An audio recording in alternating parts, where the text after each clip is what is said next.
On the channel, I try to mix it up between expensive boards and budget keyboards because the fact of the matter is that mechanical keyboards are expensive. And for many, it's just not an option to spend a heap of money on a keyboard, and this is something that I'm passionate about. So Drevo is one of those companies that have provided very affordable mechanical keyboards, but have differentiated themselves by providing alternative layouts with their Gram R 75% keyboard and their Caliber 70% wireless keyboard. And this is the newest addition in their lineup, the Drevo Tyrfing or Tyrfing. Inside the box we have the keyboard itself, a manual, service card, and a Drevo sticker, which this time is one of their actual logo. The keyboard did come wrapped in plastic, but someone chucked that out. In context, this is their most vanilla keyboard, being a Tenkeyless keyboard, meaning that there's everything besides the numpad on the right. I think there are already a ton of budget Tenkeyless options out there, and it would have been cool for them to possibly come out with something else. The design they've gone with is very simple, which I appreciate. It's an all black design with the white backlighting, so pretty much what they did with their 75% keyboard. If it isn't RGB, then I always prefer a singular color rather than a fixed array of colors, and I prefer white as well. And the only branding on the top is this little logo on the spacebar, which is awesome, because I'm not really a fan of the large logos in the empty area above the arrow keys, which we often see with these types of keyboards. There's no top shell, so the metal backplate is exposed as well as the switches being exposed, so this is what we call a floating key design. The metal backplate is made from aluminium and has a slight fillet and cleanly joins to the bottom plastic shell. If it wasn't for the part line in the middle, many would mistake the bottom shell to be the same material as the top. Without a top shell and a very minimal and low profile bottom shell, it makes for a very slim looking body at about 2 cm at the rear and 1 cm at the front without the flip up feet up. But all this does take away from the heft of the keyboard, but on the flip side it does make it a bit more lightweight for travel. Turning the keyboard over, we have some rubber feet for non-slip and 2 flip up feet which are also rubber tipped. I also appreciate these rubber feet for different angles. Both positions of inclination are pretty normal and make for a comfortable typing experience. The cable is non-removable, which is unfortunate, and you would think it is based on how this looks, but by unscrewing this clear plastic piece we can see that it's just to secure the cable. The white backlighting is nice and simple, however they do offer a few modes and a bit of customizability. This is all controlled by the function key. Function and escape allows for full backlighting mode, which I like to keep it on. The up and down arrow keys control the brightness. Function and insert is the snake mode, and for any effects modes, the speed can be changed with the left and right arrow keys. Function and home is a ripple reactive mode. Function and page is the wave mode. Function and delete is breathing mode.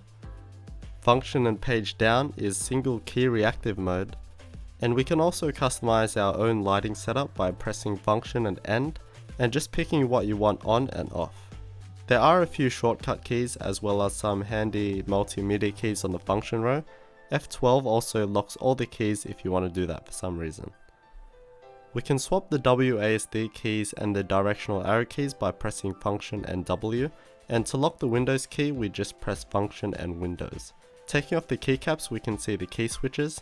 These are Altimu red switches, which are light and linear, meaning that there's no tactile bump or audible click, so they're smooth all the way down, and I gotta say these are actually relatively smooth, which made for an enjoyable typing experience. And by smooth I mean how when you slowly press down the key you can feel a bit of friction between the slider and the housing, so I feel like they're smoother than Cherry MX Reds but not as smooth as Gatoron Reds.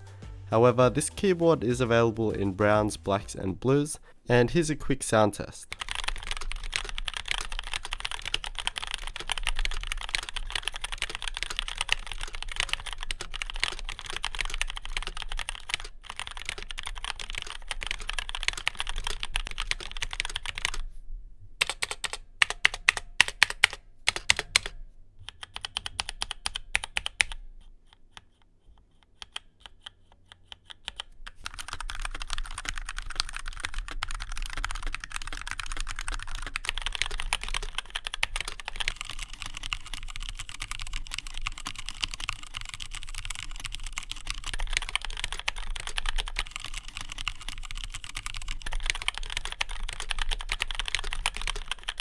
And this keyboard has a bit more higher pitch sound than usual, and it's a bit hollow sounding because of the lightweight and kind of hollow design of the keyboard, so the sound isn't a satisfying deep sound. And it does kind of make it more audible, and it does sound a bit louder because of that higher pitch sound, and logically this would be the same for the blacks and browns and potentially blues, and this can definitely be a problem if noise is an issue, especially since people will avoid blues just because of the noise.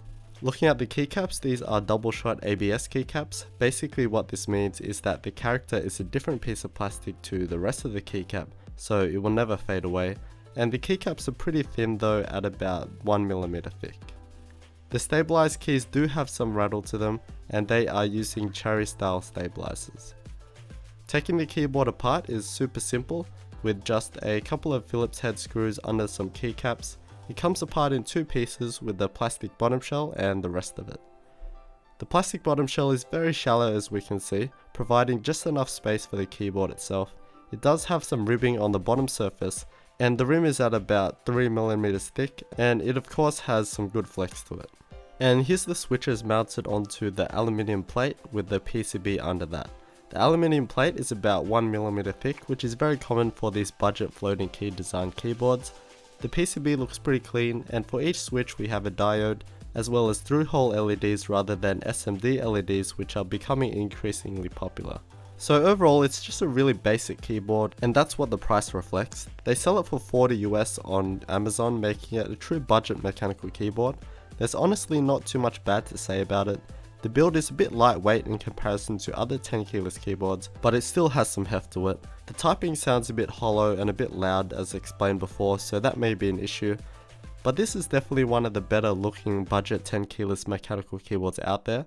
I think it's simple and clean, and the solid white backlighting complements it nicely. The typeface is nice, however due to the double shot nature of the keycaps, there are gaps in the closed characters which I personally don't like, but it's very minimal.